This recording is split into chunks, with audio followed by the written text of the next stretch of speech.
Police सामने police को मारी दौचंती पुलिस रो जेतु कनाइवांस साथी रे करिछि पुलिस चुप किंतु आपण भाबंतु तो गोटे निरीह लोक को मद्यपर आख्या देई जे निशा खाई प्रामाणिक तथ्य थाउ कि न थाउ निशा खाइछि बेली अभियोग करी ताकू बाड़ी बाड़ी आपण मारी देबे। बिजू जनता दलर राजनैतिक व्यापार कमिटी रो सदस्य वरिष्ठ नेता पूर्वतन मंत्री माननीय श्री संजय दास वर्मा आपण को सांगरे जो चर्चा कले आपण जानी थांतु जे सबु वर्ग जहा पाई मिछ कहिथिला डबल इंजिन आज गोटे गोटे करी पदारे पडुछि। अन्नदातांक कथा सुनिले वर्षा होउछि पॉलिथिन नाही 1.5 लाख मेट्रिक टन आहुरी प्रोक्योर करिवार अछि। आज तारीख सरुछि जहार टोकन भी अछि सेटा लैप्स करूछि। आपण भावंतु चासी कूल कुपरी भाबे वर्तमान हताश होउछि आ एटा आज प्रथम थर नुहे एमती बारंबार होउछि। युवक माने राजरास्ता रे आज हमर ए जो विचित्र बहिटी काढितिले ता पाई गोटे डेमोन्स्ट्रेशन खूब शीघ्र होबा को जाउछि। आपण से जिंस देखंतु को अवस्था को नै की पहुंचंतु। आपण भावंतु वर्तमान जहा कहिले वरिष्ठ नेता श्री संजय दास वर्मा सारा ओडिसा रे गोटे बर्बरतार चित्र आमे कोठी देखुचे बालियंता बालीपाटना कणास विभिन्न जगह रे आमे देखुचे आ मनीष पणिया नाही आ मनीष पणिया खाली व्यक्ति विशेष को भितरे जे लड़ाई होची से जिंस नाही पुलिस उपस्थिति रे आपण मध्य जानिले जे बड़ बड़ लोकन को हाथ ताई पुलिस ठिया हेई किरी जड़े पुलिस को बाड़े बाड़े बालियंता रे ताकू मार दिया गला। आपण एतिकी रे अटकिला नाही। आपण भावंतु जो घटना आज पुणी थरे ओडिशा को निंदित करिछि से होछि बानपुर पुलिस रो जो घटनाटी गतकाली 29 तारीख रे जोटा एफआईआर फाइल करचंती तांकर स्त्री जोटा भिआईछि बानपुर पुलिस।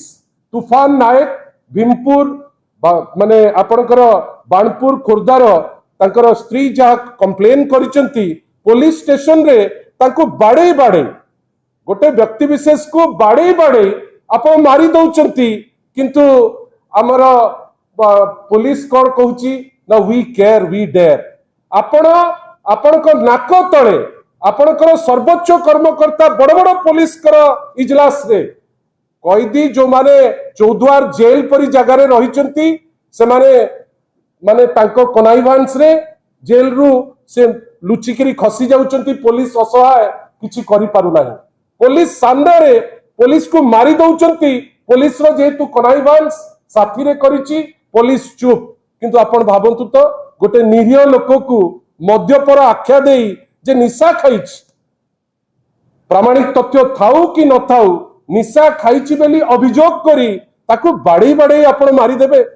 आ केते तळुको ओडिशा पुलिस पहुंचबो। आपण भाबंतु तो गोटे पटे एडमिनिस्ट्रेशन प्रभु श्री जगन्नाथ को खातिर करिवार नहीं। गतकाली से चित्र आपण माने देखिले ठाकुर अछंती पछपटे आपण सेठी हर्ता कर्ता दैव विधाता बेली जो कैबिनेट कहूची सी जाई नाचुची जगन्नाथ का आगे। ये होची ओडियार संस्कार, ये होची ओडिसार जगन्नाथ भक्ति। अन्य पटे भावंतु बाणपुर परी जगह रे जोठी बाड़ी बाड़ी मारुचंती सेठी आमे तो एतिकी खाली कहि परिबु जे वर्तमान आईन रो शासन आउ चालू नाही। पुलिस जेतु गोटे निर्दिष्ट राजनैतिक दल आम क्षेत्र में भारतीय जनता पार्टी ऑफिस पलटिची वर्तमान सेठी जो न्याय निशात 1000 वर्ष तले करा होतला जे जी जहा चाहिला जोर जार मुलक तार एठी वर्तमान से टाइप रो जिंस चलीछि। आमे आशा करूचे ए जो लोकटी केमती न्याय पाइबो।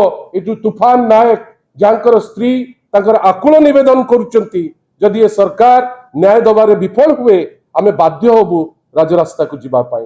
बंधुगण आमे आज ए जिनस आपन को कहवा बाहुल्य कहीं आपण माने ही सतर्क आपण ही जागृत प्रहरी आपण ए जिनस मेटिकुलसली फॉलो करूचंती किंतु आपण भाबंतु तो केते असहाय समस्ते केते कष्ट समस्त को लागुची। आमे आश्चर्य जे पुलिस प्रत्येक जगह रे आपण भाबंतु तो पुरी रे रथ यात्रा रो स्नान यात्रा सरीला आश्चर्यजनक भावे पुरी रे आपणकर माने जड़े लोक को आपण माने जोपरी भावे गोटे होटेलियर को पॉइंट ब्लैंक रेंज रे मारिले आपण भाबुछु तो न्याय आईन श्रृंखला सेठी अछि। आ बाणपुर परी घटना अनेक थाना रे होउची आमे आउ थरे चेतौचु डीजी महोदय को जे आपण निजुकु बदलांतु नले बाध्य रे लोके राजरास्ता को जाइकरी आपण तो किछि करि पारु नांती किंतु लोके राजरास्ता को जीवा पाई बाध्य हेबे ये जो अवस्था को वर्तमान आसीची आपण ही निर्जास को आसंतु जे ओडिसा वर्तमान को टाइप को अवस्था रे अछि अनुरोध करिवि माननीय श्री संजय दास वर्मा को ठीक अछि धन्यवाद नमस्कार।